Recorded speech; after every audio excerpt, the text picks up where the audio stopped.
पहले जो ख्वाबों की अक़साम आपको मैंने बयान की, उसमें शऊर और तहत शऊर का क्या किरदार है, ये मैं आपको स्टेप वाइज़ समझाने की कोशिश करूँगी।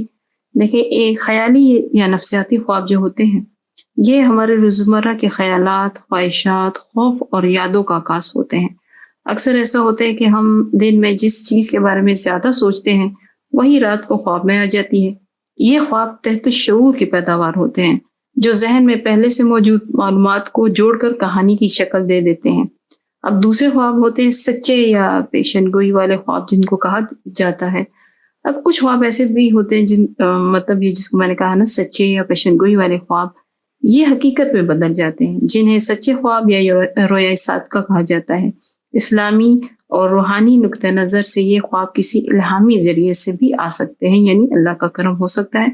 ज़्यादा होता है उन लोगों पर जो अपने ज़ाहिरी और बातिनी पाकीज़गी का ख़्याल रखते हैं, और बाज़ औक़ात मुस्तक़बिल के वाक़यात की पेशेनगोई फिर ये लोग कर देते हैं।